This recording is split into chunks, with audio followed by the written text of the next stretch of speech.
Monsieur Ernest Obama, permettez que je dise mon étonnement sur la focalisation du débat politique autour du professeur Maurice Kamto, où beaucoup d'acteurs politiques semblent être plus soucieux de sa non-candidature que ses propres militants ou lui-même. Je voudrais également relever, le président Jammeh a parlé de l'incohérence tout à l'heure, mais je vais également relever une autre incohérence sur ce plateau. Parce que tout à l'heure, parlant du PCRN, lui et moi, nous avons développé la thèse selon laquelle, en matière politique, le juridisme ne suffit pas. Il y a d'autres raisons qui peuvent primer sur le juridisme. Mais maintenant, s'agissant du MSC, toute l'analyse qu'il a faite se limite sur les dispositions juridiques en la matière. Le professeur Maurice Kamto ce n'est pas un amateur. C'est l'une des c'est un professionnel. Je dis, c'est l'une des icônes les plus respectueuses sur le plan de droit au niveau de l'Afrique et même du monde.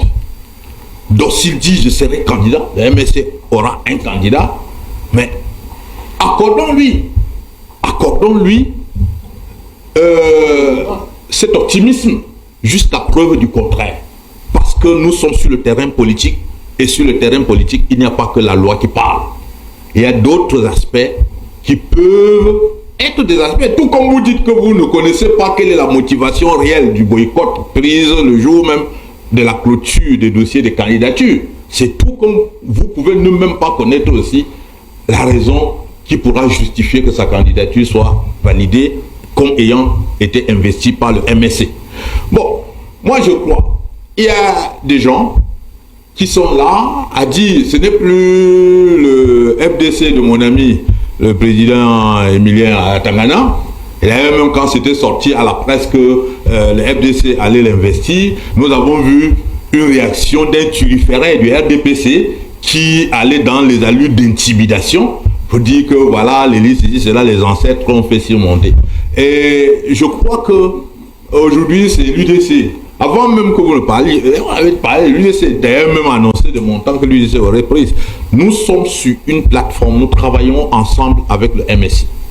Ah, vous travaillez avec le MRC? Depuis 2020, oui. Et en temps de 2021, nous travaillons avec le MSC comme les 6 autres partis et les organisations de la société civile pour proposer la modification du code électoral, du système électoral camerounais. Oui. Nous travaillons ensemble. Sur un seul sujet? Ben, sur un seul sujet qui n'est pas n'importe quel sujet dans la scène politique camerounaise. Donc, est-ce que la collaboration peut s'étendre sur un autre sujet? Je ne suis pas... à l'UDC, on ne prend pas de décisions seul. Même le président national, la moindre décision qu'elle veut prendre, elle consulte le bureau politique et tout. Donc l'éventualité envisageable. Est-ce qu'on peut dire, honorable, oui. Vous gardez le micro, oui. Est-ce qu'on peut dire aux Camerounais aujourd'hui que l'éventualité est possible que Maurice Kamto soit investi par l'UDC? Je ne suis pas fondé de le dire, oui ou non. En politique, tout est possible. Nous avons un seul objectif. La porte n'est pas fermée. Nous avons un seul objectif. La porte n'est pas fermée. La porte est fermée, oui ou non? La porte qui ferme, la porte qui l'ouvre. Ce n'est pas moi. C'est pas moi qui ferme. Vous ne pouvez pas répondre à ma question. Oui, je vous dis. Donc, si vous m'avez bien compris, j'ai dit, je vais faire comme vous. Vous avez dit à M. N'Djamène de ne pas se limiter aux interprétations juridiques. Oui. Et moi, je ne me limite pas à vos réponses et je comprends qu'il y a une collaboration, il y a une plateforme de collaboration entre le MRC et l'UDC. Vous l'avez dit sans le dire.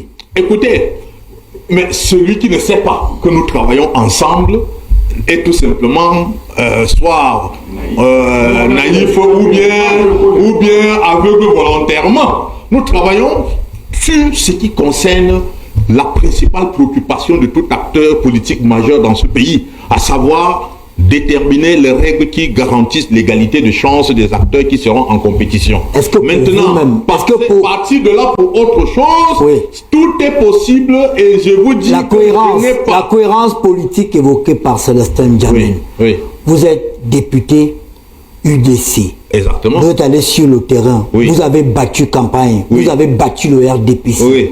Quelqu'un qui a craché dans la soupe, il vient pour être candidat de votre parti. D'abord sur le plan moral. comment est-ce que vous allez convaincre vos élus? Est-ce que même votre président, le fondateur de l'UDC, est-ce qu'il serait heureux que vous investissiez quelqu'un qui a refusé d'aller aux élections? Mais qu'est-ce que vous me posez une question? Vous pose la question. D'avoir si on a investi quelqu'un qui... Je vous pose la question. Mais je vous dis qu'à l'UDC, tous les militants de l'UDC, de la base jusqu'au sommet, savent qu'on a un seul objectif impératif, c'est de dégager les RDPC au pouvoir. Alors que ce soit avec le processus... Même avec le diable. Même avec comme l'évêque de... Oui, parce que ce diable peut se transformer en prophète. Oui, effectivement. Vous pensez... Est-ce qu'on a le droit... Qui est diable? Est-ce qu'on a le droit... Je n'ai pas prononcé le diable. Celui qui, en 42 ans, a conduit le Cameroun dans une misère impensable.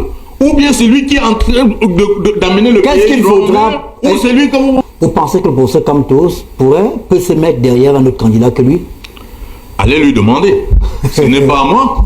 Ce n'est pas à moi de demander. Puisque vous êtes là, on pose des questions qui vous reviennent, vous ne répondez pas. Oui, bon, je dis. Vous me demandez si c'est ce que le professeur Maurice Kamto est capable de faire ou vous n'avez pas répondu. Alors que le professeur Maurice Kamto lui-même... Il y a une question à laquelle... Il y a une question que j'ai posée, vous n'avez pas répondu. Laquelle? Est-ce que c'est politiquement, moralement, socialement correct d'investir quelqu'un qui a refusé d'aller aux élections? C'est politiquement et moralement correct qu'un ministre organise des partis pour signer les accords en faveur d'un candidat. Ce n'est pas ma question. Quand je rencontrerai le ministre en question, je lui poserai la question. Je vous ai répondu, peut-être vous n'avez pas compris. Vous n'avez pas compris. J'ai répondu en disant ceci. En disant quoi? Notre objectif fondamental, incompressible, c'est de dégager le système du renouveau au pouvoir. D'accord. Et maintenant, que ce soit avec Maurice Kamto ou avec un autre Camerounais, nous voulons le changement au Cameroun. Dernière question. Voilà. Est-ce que Mme Damdjoua sera candidate à l'élection présidentielle? Mme Damdjoua a déjà déclaré sa candidature. C'était un secret de polichinelle. Elle a déclaré sa candidature conformément aux dispositions des statuts de l'Union démocratique du Cameroun. Alors, si vous déclarez votre candidature alors qu'il y a une plateforme de collaboration qui a été mise en place, à moins que vous avez l'intention de la retirer le moment venu. J'ai dit, si je déclare maintenant que je serai candidat, et puis le lendemain je dis que je ne suis plus candidat, quelque chose va maintenant... Il y a quelque chose qui m'a... La candidature, ce n'est pas le fait de la convention, ou bien... Madame Damdjoua, s'il vous plaît, monsieur Diamant, c'est pas vous qui modérez l'émission. Étayez le micro. Je vais vous dire qu'il a parlé de 2018. Oui. En 2018, justement, tu as évoqué le cas de Maître Akeremouna. Est-ce qu'il est allé jusqu'au bout de sa candidature? Je ne dis pas que nous voulons aller, mais vous voulez complètement que vous compreniez que nous sommes sur le terrain politique. Oui. Et sur le terrain politique, rien n'est impossible. Rien n'est impossible. Je pose une question. Et quand on a une conviction, on cherche des solutions et des pistes idéales pour pouvoir arriver à l'atteinte de l'objectif. Maintenant, je vous dis, notre objectif, c'est qu'en 2025, on n'ait plus affaire au renouveau au pouvoir. D'accord. Voilà l'objectif des militants de l'UDC. Ok, c'est compris. On a bien compris ce que vous avez... que dire alors? Est-ce que vous partagez la sortie du professeur Kamto qui estime que la CRTV, BNews, Vision 4, LTM et STV sont des chaînes qui promouvent le tribalisme? Non, écoutez, je n'ai pas suivi ça et je n'ai pas suivi les faits qui l'auront poussé à le dire. C'est un communiqué. Mais il y a une réalité. C'est un communiqué du MRC. Oui, mais il y a une réalité. Il y a une réalité du comportement de certains. Vous êtes d'accord avec lui ou pas? Non, je suis d'accord avec lui sur certains aspects. Parce que quand vous voyez, quand vous allez à la CRTV et qu'on va dire, Maurice Kamto a dit quel est le prix à payer pour être petit, on prend ça pour dire prends le tribalisme. On ne prend plus ce que José Ora avait dit pour dire un Bamileko au pouvoir, jamais. On ne prend plus ça. Vous comprenez, lorsque vous prenez des expressions pour pouvoir justifier la position, orienter l'opinion dans le sens que vous voulez, on peut vous qualifier normalement des médias qui activent la haine dans notre pays. C'est ça le problème. Et donc il faut absolument avoir la neutralité du traitement des informations. Et c'est ça qui est important. Est-ce que, s'il vous plaît, permettez-moi, monsieur Djamel, vous avez pas la parole, permettez. Est-ce que vous pouvez tenir votre micro? Est-ce qu'il y a au-delà de, vous avez pu une seule illustration des œuvres ONA, est-ce qu'en dehors de ça, il y a autre chose qui pourrait vous faire croire qu'il y a les médias en question sont des médias qui promouvent le tribalisme? Non, je ne peux pas prendre, mais je dis simplement que traiter avec la même permanence et la même insistance les propos tribaux des gens de l'autre côté, comme vous traitez ceux de l'autre, d'un autre côté. Donc si on se focalise sur un côté, mais ce côté-là peut se sentir dit que vous prenez vous appelez à la haine contre cette tribu. Ce n'est que normal. Moi je dis, Atemenga est là, lorsque nous combattions en 90 à l'université pour le retour au multipartisme, ben, il y a des gens qui sortaient pour dire on doit chasser le lobo. Les gens ont tenu ce genre de langage. Les gens disent ça. Mais est-ce qu'on a pour autant dit que quand quelqu'un s'assoit dans sa chambre ou dans son bureau pour écrire, pour dire quelque chose, ça engage la communauté en quoi? Pour dire on va se focaliser sur ça, pour dire non, les gens veulent... Mais quand on parle du tribalisme en réalité, M. Obama, à quel moment vous, dans ce média, vous avez mis en exergue le fait que sur 360 sous-préfets, un seul groupe ethnique a près de 300? À quel moment vous vous êtes assis pour dire que sur 10 gouverneurs, un groupe ethnique a plus de la moitié, alors qu'on a dit région? À quel moment on s'est assis ici pour dire que vraiment, quand on regarde, nous parlons de la justice, regardez les procureurs généraux dans toutes les régions. Donc à quel moment on a parlé de ça pour décrier le tribalisme d'État qui est en train de s'institutionnaliser au Cameroun? Mais vous voulez parler de l'opposition, d'un opposant qui a dit telle chose, on dit non, il y a le tribalisme, il y a cela. Monsieur Maurice Kamto n'a pas la signature pour décider de ce qui doit se passer au Cameroun. Mais ceux qui décident, allez interroger dans quel sens et comment ils décident, quel est l'impact de leur décision sur la vie et la cohésion nationale. Honorable. Décriez ça sur vos médias, on ne va plus vous taper. Vous comportez comme les militants du MRC quand je vous écoute sur le plateau. Je ne suis pas militant du MRC. Ce n'est pas que comportement du militant du MRC. Vos propos dégagent une certaine passion du professeur Kamto. Vous avez dit qu'il est professionnel, oui. Qu'il est un homme d'État sur le plan mondial. Oui. Et conséquence, vous n'avez laissé même pas la raison, le discernement agir quand on vous pose une question simple sur les médias. Bon, on va laisser. Bonjour les amis et bonsoir selon à l'heure que vous allez tomber sur la vidéo. Il y a deux possibilités sur cette vidéo que nous venons d'écouter. Vous savez qu'aujourd'hui, lorsqu'on parle du MRC, on est populaire et les médias l'ont compris. Parce que rien n'explique que tout un panel peut être fondé sur un parti et il n'y a aucun représentant du parti. Camarades, likez la vidéo. Ici, nous avons l'honorable Kopik Adamou, député de l'UDC.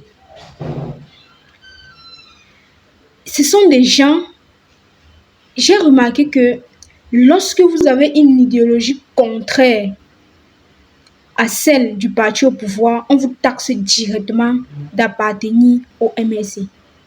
Mais il n'y a pas cette conclusion à faire. Ça veut tout simplement dire qu'ils sont au courant et ils savent que le MRC est l'unique opposant du parti au pouvoir. C'est pourquoi lorsque tu veux un peu raisonner, je dis raisonner, on te taxe directement d'appartenir au MRC. Je ne sais pas si c'était toujours de la politique qui était en train de se passer sur ce panel. Parce que j'ai tout vu, sauf un journaliste.